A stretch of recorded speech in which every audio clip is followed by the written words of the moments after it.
watching Cablevision, Channel 31, local origination programming, your hometown network.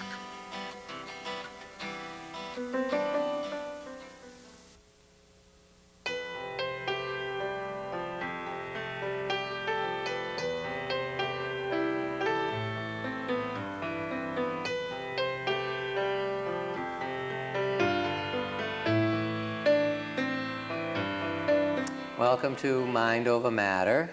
Today it's my pleasure to welcome you back, Paul Ling, who is a clinical psychologist and a patient advocate, and today we're going to talk about the role really of an advocate. Perhaps where we could start is to talk a little bit from your perspective about why advocacy is needed and why so many advocates, myself included, are so bothered by the current delivery system.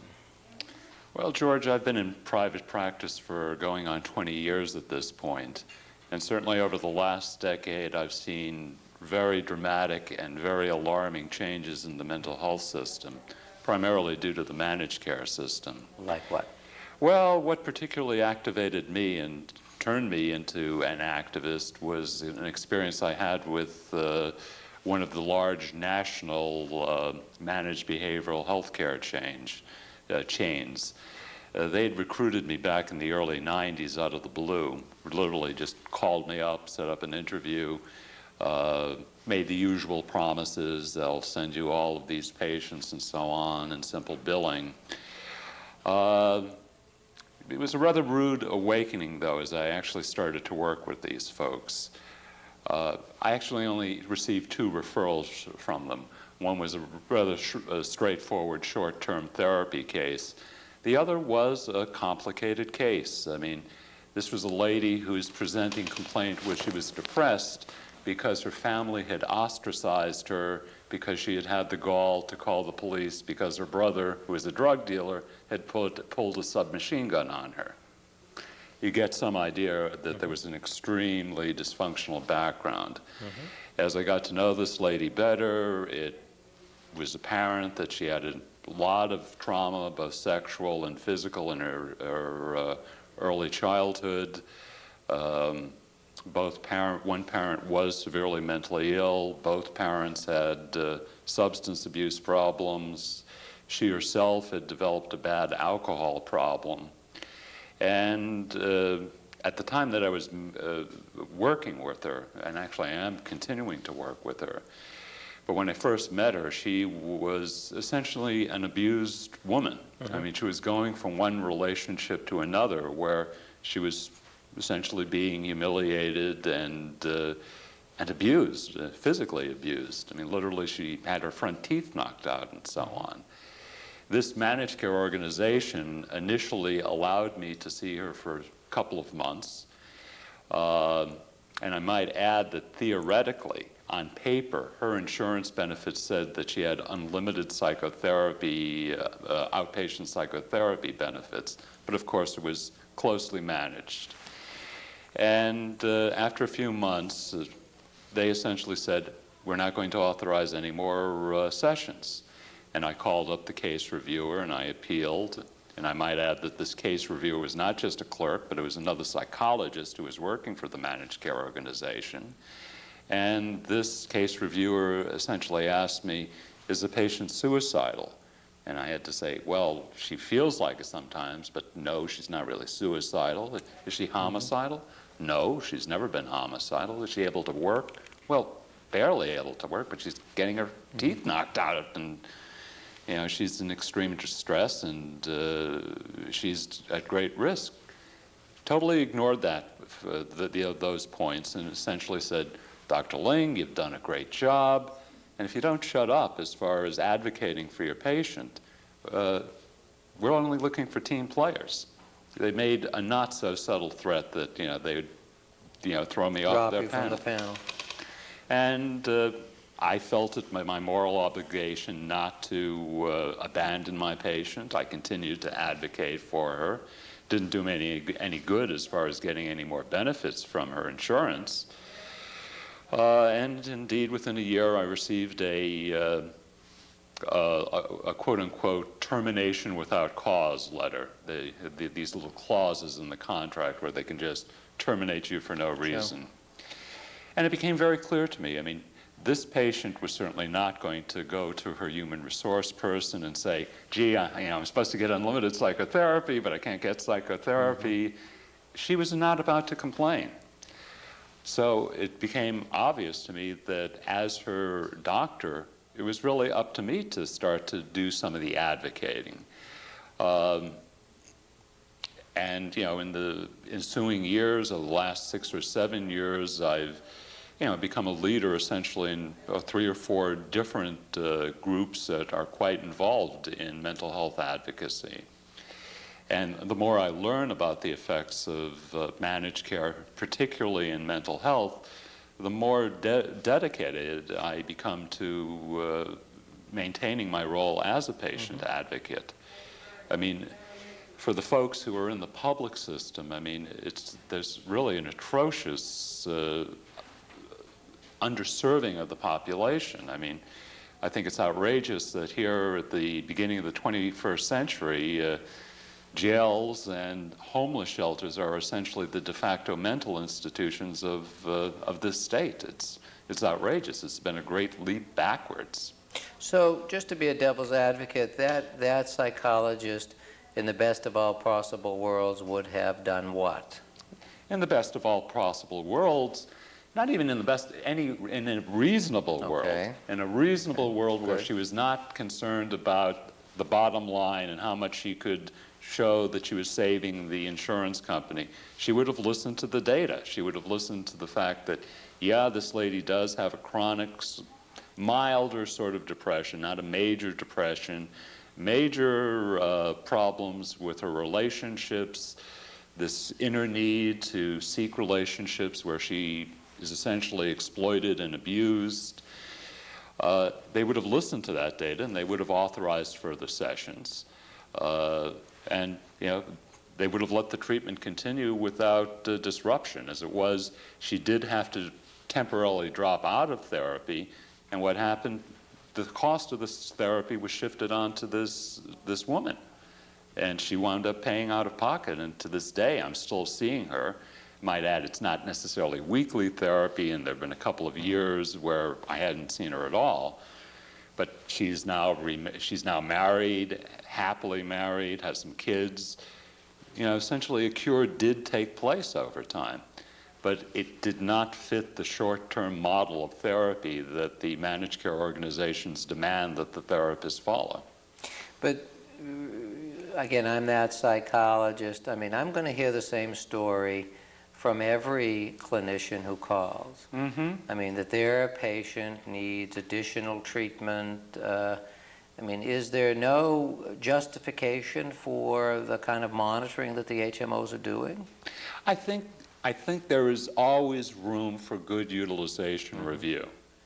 But again, I maintain that it's the reviewer's duty to pay attention to the clinical detail. I mean, if you wanted to get technical and take a look at the DSM-4 axes, I mean, her level of functioning was extremely poor. It was, on a scale of 1 to 100, she was probably somewhere like around 60, 50, somewhere around there. She's barely getting along. There was real physical danger. I mean, whilst, as I say, her teeth had been knocked out, there was every possibility at some point in the near future she might wind up dead. And again, they just didn't really want to hear that. All they went back to was, is she suicidal? Is she homicidal? Well, okay, if she's not going to kill herself or someone else, we don't want to hear about her problems. Have you, I know you've kind of withdrawn from the HMO scene, except as an advocate, but have you had situations where you've had a legitimate debate with one of the gatekeepers and convinced that person to, I have. Yes, I have. I'm not entirely devoid of managed care contracts. I do have a few managed care affiliations. Some are better than others. Even the best of them aren't that great, but To give them credit, yeah, some of the case reviewers, if you do present the data to them, if you do talk about, gee, how are they doing on Axis 4 and Axis 5 in addition to, you know, the primary diagnoses and so on, they will listen and they will at least, yeah, okay, give you another 10 sessions and let's see how she's doing in 2.5 months.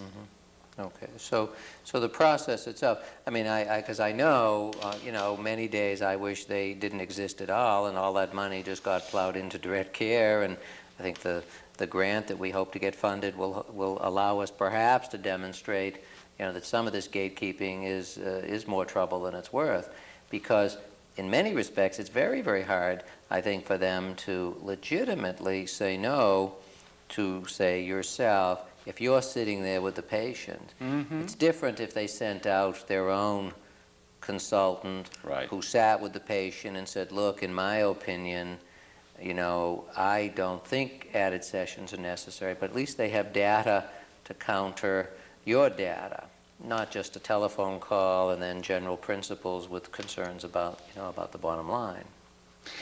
Well, I guess what I immediately associate to is indeed most of the HMO reviewers never really, indeed, never see the patient, only have a vague sense of what's going on with that patient based on what you tell them. And yeah, they're making very arbitrary decisions, and as near as I can tell, most of the managed care organizations out there are indeed, they're concerned about, you know, cutting costs. That's it. It's about cutting costs. It's really not about delivering quality care. Yeah. When I was doing consults in the emergency room, I would say to gatekeepers, if I felt someone needed to be hospitalized, and they were kind of saying, are you sure? And have you tried partial hospital? Would extra outpatient visits help? I would say, no, look, in my opinion, this is what needs to be done. And if you'd like to disagree with me, then send one of your workers down here and take charge. But you cannot take charge over the phone. You're particularly courageous to be able to take that stance with them. I think what's also helped over the last several years is they've been getting caught. There are some major lawsuits that have been filed, particularly against the behavioral HMOs across the nation. And while I can't go into the details of all of the cases that I know for legal reasons, they've been losing a lot of money in addition to receiving some very, very bad publicity in the national media. I'm talking about everything from 60 Minutes to 2020 to the New York Times. So, I mean, that has been one of the avenues of advocacy, is to get things into the media, is to get it into the public's awareness that, you know, the insurance that you think you have may not really be there. Well, you know, after the break, and we'll have to stop for a break, maybe we could try to carry some of these ideas forward and look at the new parity bill. For sure. And some of the kind of upside and downside issues that that brings with it. So at this point, we'll take a break. Sounds good. Thank you.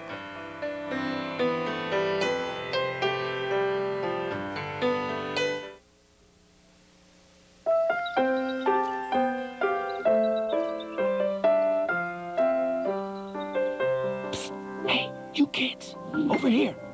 Nobody's looking. You want to go down backwards, or better yet, head first? Kind of like you're flying. Ah, talk about flying. I'll launch you halfway to Aunt Nelda's house. Don't listen to those shrimps. If you got the guts, I'll show you the whole playground upside down. Oh, he can't even move. I dare you to try and hold on to me. Hey, kids, I got 2 words for you.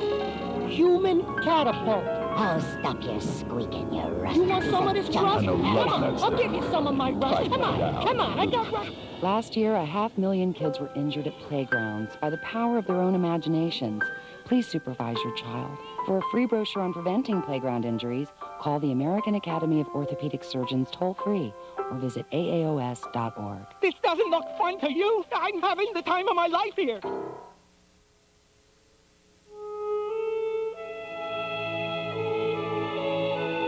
It's not just what I get to be. It's not just who I get to meet, but where I get to go. Get to go! Get to go! You forget about being sick.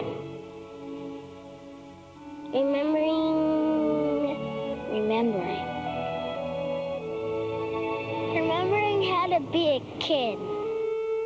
How to laugh out loud. That anything is possible. Leaving worry on the doorstep. Feeling 10 feet tall. Making plans for the future. I'm still making plans for the future. I'm still making plans for the future.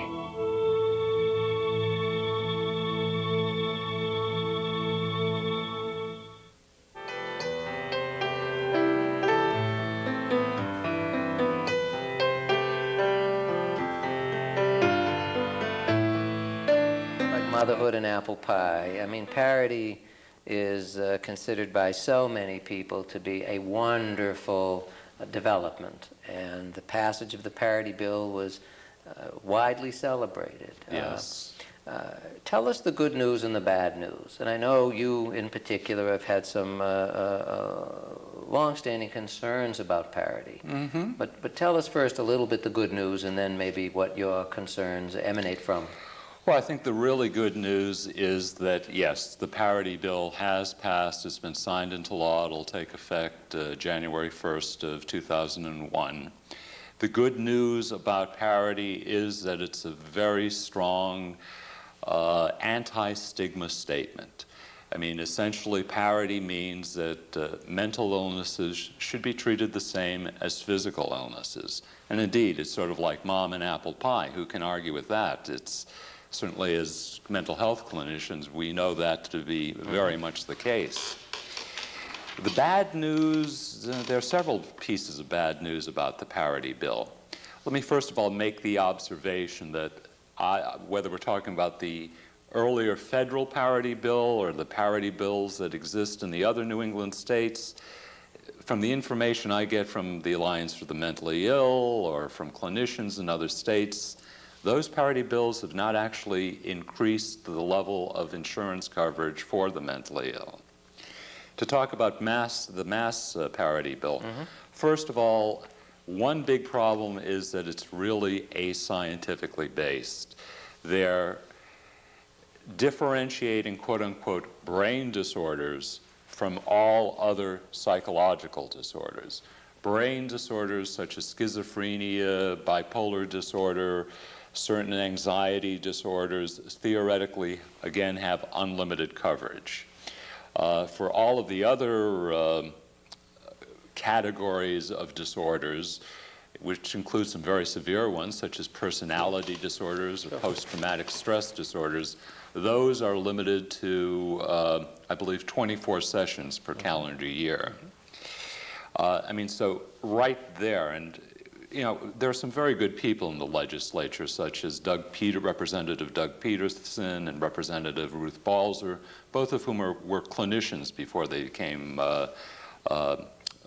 legislators. They've tried to improve it. And I recall Ruth Balzer saying, sort of just pulling her hair out at the ascientific nature of this brain disorder versus all other psychological disorders. 1 year, 10 years from now, we're probably going to find out that you can call just about anything a brain disorder. Certainly post-traumatic stress disorder, which is something that I do specialize in, there are, I mean, recent research has documented there are real changes in their brain. Well, but I mean, 24 sessions is certainly in excess of the $500 current cap. Yeah, that is part of the good news, theoretically, once again. But again, you catch the point as far as the artificial distinction between brain disorders and everything else in the diagnostic manual. But isn't everything else everything as long as it's in DSM-4? Yeah, it has to be in... So there's very little that you do or that I do that we can't find corroboration for in DSM-4. Well, you know, if you put down post-traumatic stress disorder, you're looking at the 24 sessions per calendar year versus, you know, a theoretical unlimited cap or unlimited benefit for that patient. So, you know, there is a big difference there as far as the amount of treatment. What is also very disturbing is we come back to the issue of medical necessity. I mean, although it says brain disorders get unlimited access to treatment and everybody else gets 24 sessions per calendar year, it's still being left up to the HMOs to determine whether or not treatment is medically necessary. And as, just as in the vignette I mentioned earlier, it'll be quite easy for a case reviewer to say, well, okay, this lady does have a traumatic event in her childhood, and okay, we'll give her some Prozac, and we'll give you 3 sessions. And that really ought to be enough, and maybe she can come in 2 months for another medication evaluation. The point being, again, the patient may never see the 24 sessions, let alone the unlimited coverage that's offered by the parity bill, because the HMOs are still in control of determining what is medically necessary and what isn't. So can you operationalize it? I mean, the way it works currently with many of the managed care companies, usually a patient can call and say, I'm going to see Dr. Sigel, and pretty much get authorization for 8 visits. Yep. And so that's sort of the boilerplate. There are exceptions to that. Under the parity bill, what's likely to be the scenario? I mean, are people going to easily get 8 visits, or is it going to be 2 or 3 at a time? Frankly, we're waiting to see. And a lot of us are very concerned that indeed it'll wind up being medication and maybe 2 or 3 visits of psychotherapy. They're not about to break from their short-term model of therapy. So they don't have I know one of your concerns was the loss of the $500 minimum. Now this Exactly is 24 is a lot more than $500, but it could end up, you're suggesting, being a lot less than $500. That's precisely what I'm saying. Okay. And because, and you do pick one of the other problems with the current parity law. It was a trade-off. We lost the mandated benefit for mental health and substance abuse. Now that model, you would get 8 or 10, depending upon what your fee was, sessions per year, no questions asked, no interference by the case reviewers at all. And now the case reviewers are potentially in there at step 1. Furthermore, of a great concern to privacy advocates, Massachusetts actually did lead the way in confidentiality in psychotherapy. I was actually involved in getting a psychotherapy or confidentiality in psychotherapy law passed in 1996. The HMOs were gunning for that as soon as it got passed. They were very clear. The HMOs would only go along with parity if we surrendered the confidentiality law. And well, specifically meaning if I'm working for the HMO, I need enough information to determine that your request is indeed medically necessary. So I can keep asking you for more information until I'm convinced, or on the other hand, until I've arrived at a point where I disagree with you. That's the scenario we're now looking at. And you have to keep giving me information if I ask for it under the parity bill. Under the old confidentiality law that's now down the tubes, at least for those first 8 sessions, the old $500 mandated benefit, there were only 4 things that any insurer was entitled to know: the name of the patient, the date of treatment, the type of service, whether it was medication or psychotherapy or couples therapy or group therapy, and I mentioned diagnosis, I think was the 4th one.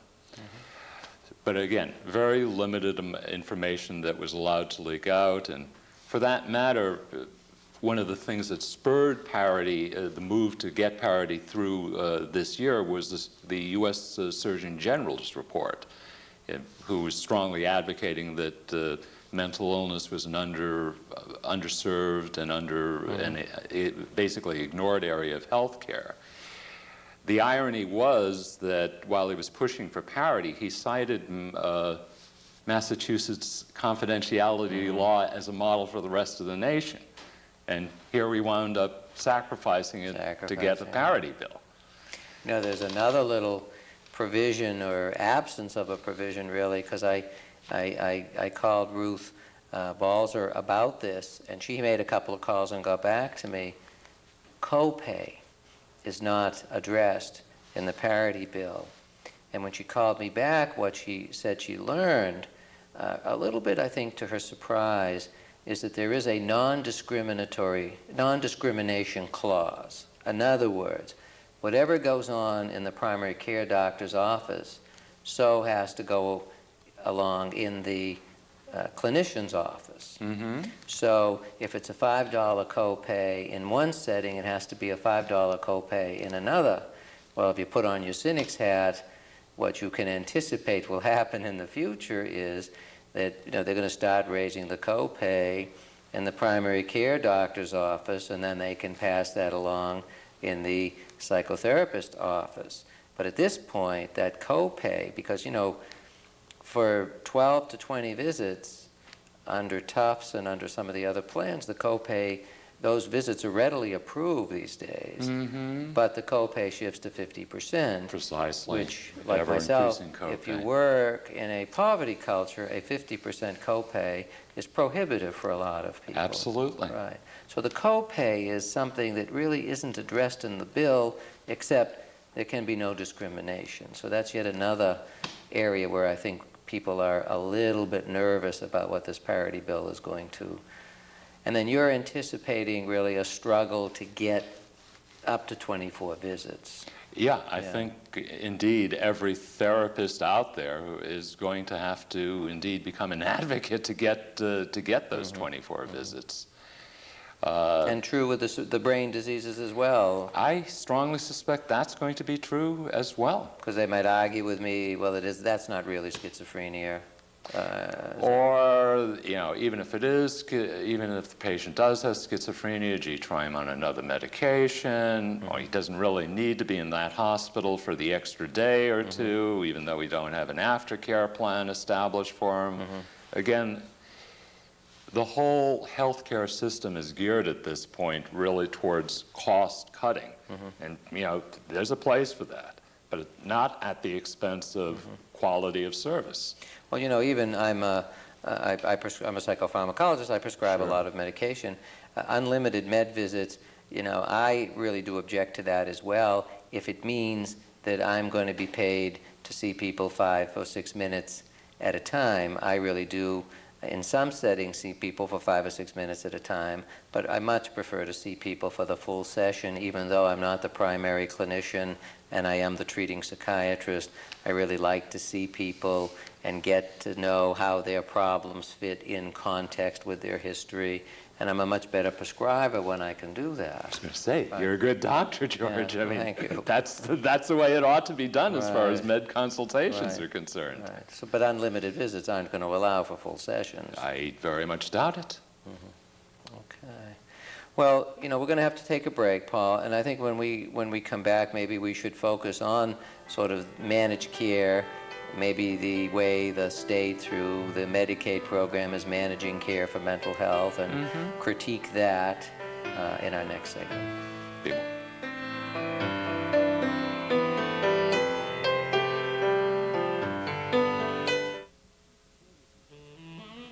What if you were in trouble? Where would you turn?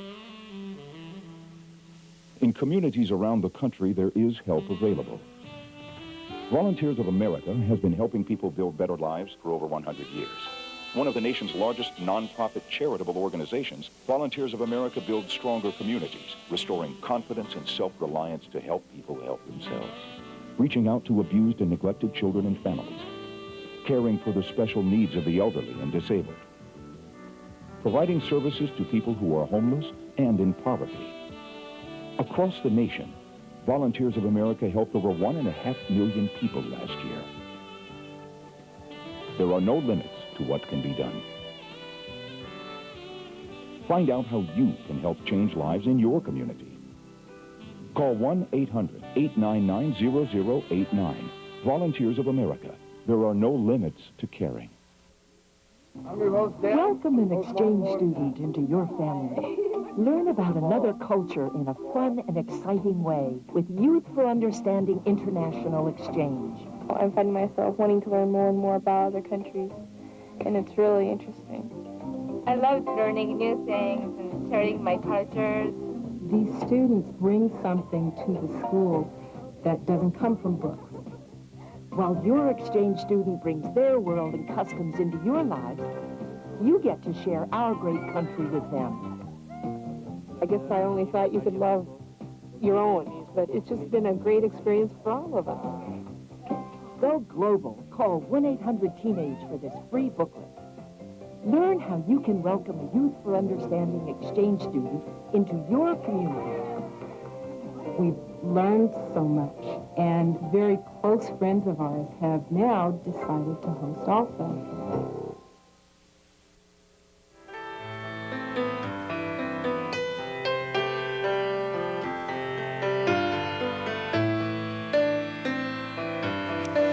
Maybe this would be a good point to look at managed care, and if you can say anything good about it, that would be appreciated. And then I think if you want to critique it, and I'm especially interested, as you are as well, I think, in the plight of those who have sort of chronic and persistent mental illness and what's happening with DMH and with the Medicaid monies in Massachusetts. Well, first of all, George, I think I'll disappoint you because I don't think I can say anything good about managed care.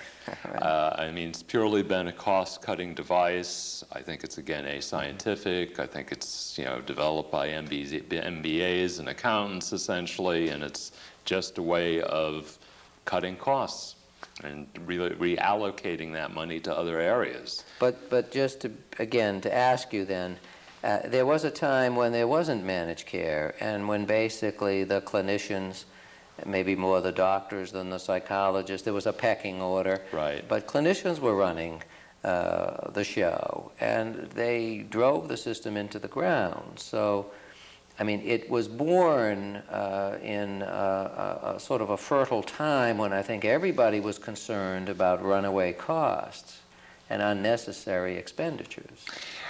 There is obvious truth to what you say. I would suggest it's not quite as simplistic as that. I mean, the escalating cost of health care was also due to the fact that we have an aging population. And if you certainly look at general medicine, the revolution in technologies that have happened over the last 20 years are a big part of why healthcare expenses have, and I'm talking about general healthcare expenses, have just really sort of gone through the roof. Yeah, doctors have also played a role in that, particularly, again, non-mental health type doctors. But, from what I've seen, and I have actually talked with a number of managed care insiders, everyone from former executive directors or medical directors to case reviewers. And essentially what you have there is a very bloated bureaucracy. That money is not going to direct care of patients. That money is feeding this bureaucracy. And certainly I've heard over and over again the sentiment that even from these people who were employed by the managed care organizations that, yeah, it's a lot more bureaucratic than it needs to be. But then again, I'm not going to say that too loud because that's where I'm getting my salary. And that is not a solution, I gather. You're suggesting it's become really a part of the problem. Oh, absolutely. Okay. There's no question that, in this day and age, I don't think anyone can say the word HMO or managed care without it being somewhat regarded as a dirty word. Popular opinion has definitely turned against the HMO and the managed care system. That doesn't mean the politicians are necessarily going to change it anytime soon. If we think indeed about the public sector, if we think about the neediest of the neediest in our state, the folks who have the severe mental illnesses that are going to be lifelong, I mean, that has been a real crime. I mean, starting with the Weld administration and his whole push to privatize government, That's where we started to go wrong.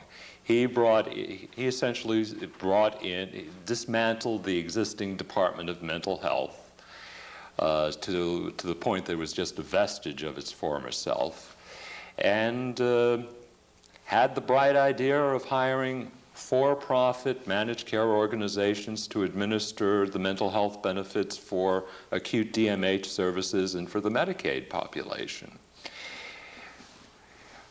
Number of problems with that. First of all, why did he have to hire for-profit managed care organizations? And by for-profit, I mean these are organizations. The current one is the Mass Behavioral Health Partnership. They're owned by FHC Options. They're quite upfront about being in it for the money. The money, a lot of the money that ought to be going to direct services to the neediest of the needy wind up going to the corporate profit margins, wind up going also to bonuses of one sort or another, wind up going to inflate their bureaucracy once again. And again, it's the patients who are left in the lurch by and large.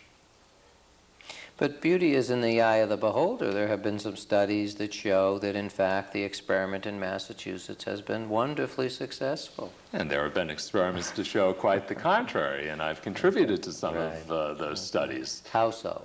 Not successful, I mean. Back in '97, there was one of the groups I belonged to is the Advocates for Quality Care, which is a coalition of unions, the Alliance for the Mentally Ill, another group that I belong to called the Consortium for Psychotherapy. We conducted a study of DMH workers who were also union members, I might add. And one of the more startling statistics that we came up with was that 54% of the respondents, and these are clinicians, felt that at some point during the preceding year, their client or patient had been put in some life-threatening position due to the policies of the Mass Behavioral Health Partnership. And then you have, as you say, there are a lot of positive studies out there. I would humbly suggest that a lot of that is good PR on the part of the partnership and on the part of the Republican administration. They would like to have it perceived as being a success. One of the more notable cartoons that comes to mind is one that was in the Globe back in '97. It was essentially this businessman type, just sort of rubbing his hands together and saying how bullish he was on poverty. Because now he had this great opportunity to come into state government and administer health services of one kind or another. But as I've listened to, particularly with the folks from the Alliance for the Mentally Ill, I just hear one horror story after another as far as the parents of these mentally ill people really having to go to extraordinary measures, really having to be super advocates for their kids.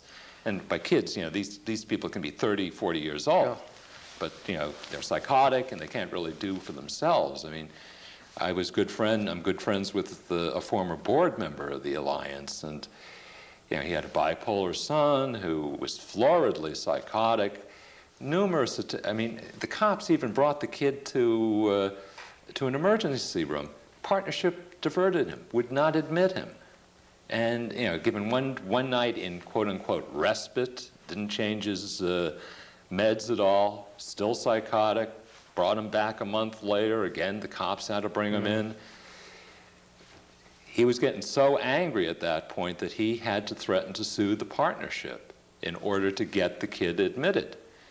He was admitted, but he was only kept for a very short period of time, not long enough to stabilize him and make him non-psychotic, again, discharged psychotic. It was just become this revolving door as far as inpatient hospitalization, and a huge disconnect between what happens on the inpatient level and the outpatient level. There's no good aftercare. Do you think it's, well, I wanted to ask about aftercare as well. I'll link it to the first part. Do you think that we're not hospitalizing enough people, and we're not hospitalizing them for long enough periods of time?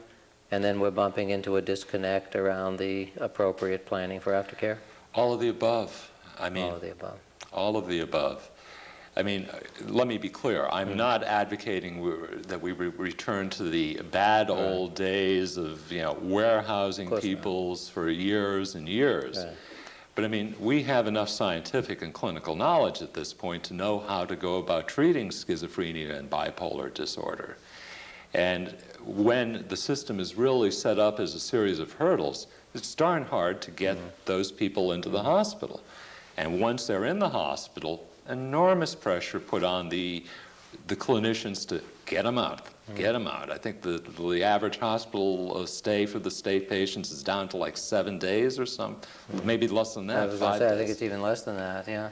And, you're a psychiatrist. I mean, an acutely psychotic person, even if you give them the best and newest antipsychotics in the world, are they really going to be stabilized after 4 or 5 days? Well, it gives us pause as outpatient clinicians that sometimes we don't want to go to the trouble of, say, a Section 12 and all of the effort that goes into getting somebody hospitalized when we then can anticipate that the person is likely to be back home in 2 or 3 days. Yes. And you're right. I think we can't return to the bad old days.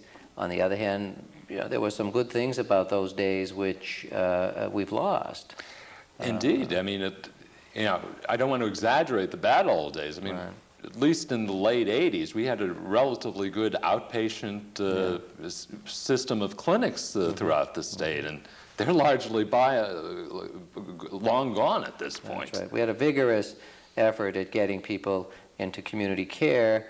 On the other hand, we also appreciated there were some people who needed longer stays, and in fact that was an option before many of the state hospitals were shut down. I do sometimes think it would be wonderful to have some of those state hospitals reopened using some of our, quote, modern-day techniques and some of our newer medications, and letting people stay 2 weeks so they get stable on a new medication and then go to coordinated aftercare programming. I mean, there was a lot of good stuff that kind of got thrown out, with the closure of the and the privatization, I think, as you suggest. Do you think that the long-term mentally ill are not being served as well today as compared to, say, 25 years ago? I don't think there's any question about it. I think they're receiving far worse care. Again, my friends in the Alliance, I used the phrase earlier, the de facto mental institutions of the 21st century are prisons and the homeless shelters. People are literally being discharged to homeless shelters or to the street. I mean, what kind of aftercare is that? We'll have to close on this note for this segment before we take a break, but the Department of Mental Health opposed the Pine Street Inn's efforts in court to obligate the Department of Mental Health to provide ongoing services to discharge mentally ill people who ended up in shelters. Not only did they oppose the suit, but the state won. That is to say, the Pine Street Inn lost. I was involved in that as a consultant. Unbelievable. I'm flabbergasted. What can I tell you? Well, what you can tell me in the last segment, I'm interested in hearing, and that's perhaps kind of what are the remedies and where do we go from here? So let's take a break. And happy to discuss that. Thank you, Paul. It's good. Yeah. Disaster strikes and you want to help. But what happens when the tragedy is being played out on a smaller stage out of sight of reporters and television cameras? How do you know you are needed? Hello, I'm Angela Lansbury for Child Reach. In many of the world's poorest countries, poverty devastates lives with no less intensity than a hurricane or a civil war, especially the lives of children. Child Reach, one of the world's largest and most experienced sponsorship organizations, creates a continuing connection between a sponsor and a needy child overseas.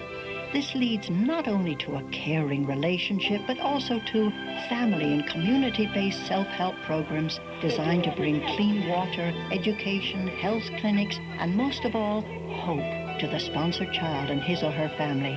To find out more about Child Reach, please call 800-603-1600. I'd be so grateful.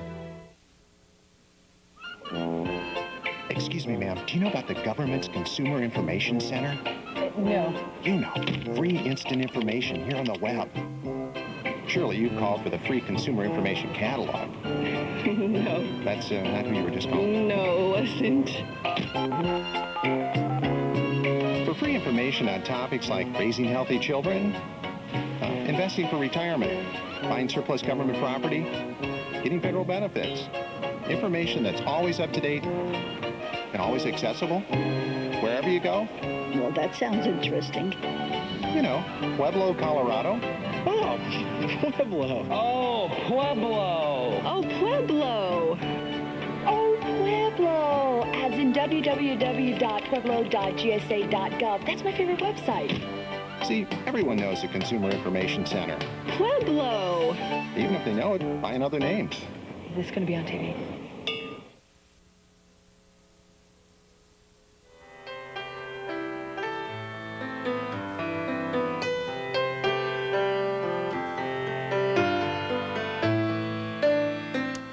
So what can you do about it? What can I do about it? We feel the situation has gotten worse. Thoughts about where we go from here, maybe some remedies? Well, several remedies come to mind. I think it's important to indeed continue the educational process as far as the public is concerned, and that's where I think a show like yours is very critical. I mean, to pick up on where we left off with the state system, I mean, I think we have to take another look at privatization, and I think any objective, and certainly any human-oriented value system has to conclude that privatization has been a big failure for the people. May have been a good idea to increase the monies of the state and to increase the monies that the partnership has, but it's a disaster for the people who actually need it. I mean, that needs to be reviewed, and how we, I would hope that the next gubernatorial election, we would see the issue of privatization as one of the issues that the candidates discuss. That still obviously is some years off. On a more immediate or a much shorter timeline, this November 7th, there is going to be a ballot question having to do with health care reform. I've been very involved with that. It's really the brainchild of a group called the Ad Hoc Committee to Defend Health Care. I'm also very active in that organization. Our leader is Dr. Bernard Lown, who's the Nobel Prize-winning Peace Prize laureate. John Kenneth Galbraith has supported it. The ballot question, the healthcare reform ballot question, really has three pieces, but it's all on one question. The first is we're maintaining that there ought to be universal coverage for all citizens of the Commonwealth, for all residents of the Commonwealth, for that matter. The second... So what form, ideally, would that take? We are deliberately not saying whether that should be a single-payer system or whether that should be some sort of hybrid of government involvement in existing insurances. I mean, what it will create is voting for the ballot question will create a council that will determine how it's actually structured and funded and so on. It does give them absolute dates, though. The universal health care piece has to be in place by July 2002. So it gives them a deadline that they have to come up with some sort of plan by then. The second piece is a very strong patient bill of rights. And I'm perhaps most excited by that because it does have a lot of impact. Well, both pieces have a lot of impact on mental health. But with the patient bill of rights, we're talking about, we're really sort of getting it at the heart of some of the problems of managed care. Specifically, we have a 90-10 provision. And what we mean by that is that 90% of any healthcare dollar ought to go to direct patient care, and only 10% ought to go to administrative costs, bonuses, profits, and stuff like that. And, you know, obviously I was going on earlier about how bloated the bureaucracies are in a lot of these HMOs, particularly with the behavioral HMOs. And again, these are national organizations like Aetna US Health or Cigna and stuff like that, organizations like that. I mean, they can spend up to 45% of the premium dollar on administration and profit. It's obscene, and it's ridiculous. Mm-hmm. So I think the 90-10 provision is very important. We're also talking about, giving people back some freedom of choice as to who they choose for their mental health provider. Now, is that in the Bill of Rights, or is that the third? That is in the Bill of Rights. Bill of Rights. Okay. I mean, there are a lot of elements to the Bill of Rights, and I'm really mentioning the ones that excite me the most. But freedom of choice means you can go out of the panel. You can go out of the panel, and it would be similar to what they call point of service plan, and the therapist, the professional, doesn't have to necessarily join up with the HMO. They'll receive the same sort of fee that the in-network mental health professionals would receive. And the third point is a quote-unquote moratorium on conversions of existing nonprofit hospitals and healthcare systems to for-profit entities. Good example of that, I mean, as you're well aware, Harvard Pilgrim got into receivership the early part of this year. One of the options that they were considering, that is Attorney General Riley and Insurance Commissioner Ruthart were considering, was allowing Cigna, for instance, to buy Harvard Pilgrim Health Plan. We're vehemently opposed to that. Again, it's a drain, an unnecessary drain on limited healthcare dollars. It goes to enriching the shareholders, goes to enriching the CEOs. Personally, on a historical note, I was certainly involved when Norwood Hospital was going under and Columbia HCA wanted to take it over, and Columbia HCA has had scandal after scandal in the years since then. It's to prevent scenarios like that, a Columbia HCA coming in and taking over Norwood, or a Cigna coming in and taking over Harvard Pilgrim. And there's, what can I say? We gathered over 100,000 signatures back last fall. We've recently completed the process of gathering another 10,000. That's just a quirk of our Constitution. We had to get another 10,000. So the support is out there. I mean, I was going door to door and, going in my neighborhood, and people were very, very excited, particularly about the Patient Bill of Rights, the managed care reform piece of the package. That may be a function of the fact that I live in an affluent community like Sharon, where people do have health insurance. I know that colleagues of mine who live on Martha's Vineyard, for instance, where despite it having the reputation of being a vacation spot for the rich and famous, the actual year-round population is actually very poor and actually has very little insurance. And they're most excited about the universal piece. Yeah, the universal health care piece. Okay. So it's going to be a very interesting fall as we approach it. I mean, let me just warn the audience out there that they can anticipate lots of 30-second spots that have been paid for by the insurance industry saying this is going to ruin the economy, this is going to bust the budgets, this is anti-American, it's against capitalism and free enterprise. Nothing could be further from the truth. They are going to, we know that they're planning a war chest of a minimum of $10 million. And we're not going to come up with anything close to that to combat it.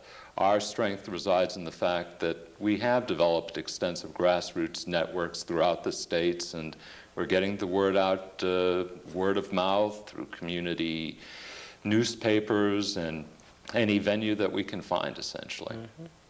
Now, in our lifetime, do you think that in terms of further and other reforms, a single-payer system? What about single-payer? Do you think we'll ever see it? I think that there's a growing, whether it's single payer, whether it's a quote-unquote German model, I mean, there are a lot of, again, we are the only industrialized nation in the world that doesn't have some form of universal health care. I'm hedging on single payer because when you say single payer, most people think Canada. That's not the only model that's out there. Germany has sort of a multi-tiered model with some government involvement. France has its own model. As I say, why is it that America, the last superpower, doesn't have universal health care for its citizens? It's rather outrageous.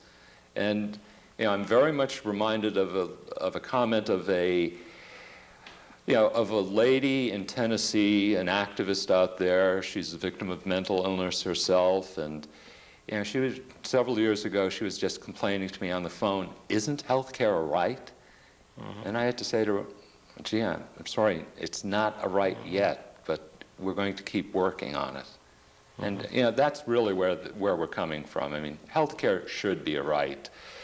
At least some bare bones basic insurance, health insurance package ought to be available to everyone out there.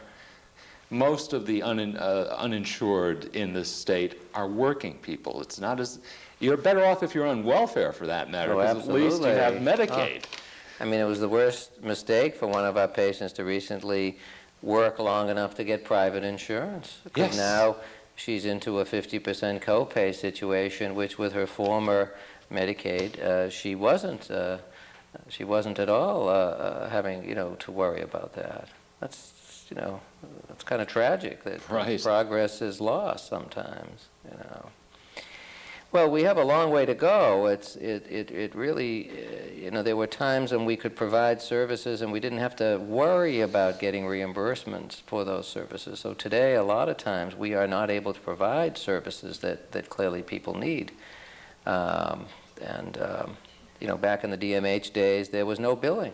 You just went out and did God's work, I call it, and you were accountable, but basically you could go to Pine Street, you could do case finding, you could do a lot of things that were considered consistent with your job description, and then you sometimes were helpful, sometimes you were not, but at least you could go out and look for some of the more difficult to find cases. But whether it'll ever be a right or not, it's very hard for me to understand. See, when we say single-payer system, I guess it's a shorthand way of just trying to get around this enormous bureaucracy. Right. And I don't know all the models, but there has to be a better way. We spend, as you know, more than any other country in the world. And we still don't have universal coverage. Well, we also 37th in the world. You probably read the same papers I do. We were 37th in the world in terms of quality of health caring, but spending the most per capita of any country in the world. And where is that money going again? Again, I think far too much of those valuable healthcare dollars are going to these managed care organizations and insurance companies. Well, I'll tell you, we're going to have to stop. I think it takes an awful lot of courage to sort of stick to it and to be an advocate as you are, Paul. And I, for one, but I know I speak on behalf of the Alliance, really appreciate the advocacy that you do. I think things have gotten worse, and yet then you read about how wonderful the system is, but if you go to the trenches, you see that it isn't the case. Not too wonderful at all. It's not too wonderful at all. So I think thanks to people like you, at least we can look forward to some positive change. Well, thank you very much, George. And very much I know you're out there, too. Well, on behalf of the Norfolk Alliance, I want to thank you for being here again, and hope you continue your advocacy and look forward to your benefiting from your successes. Well, thanks. Thank you. Don't forget to vote on Election Day. Right, I won't. You have it.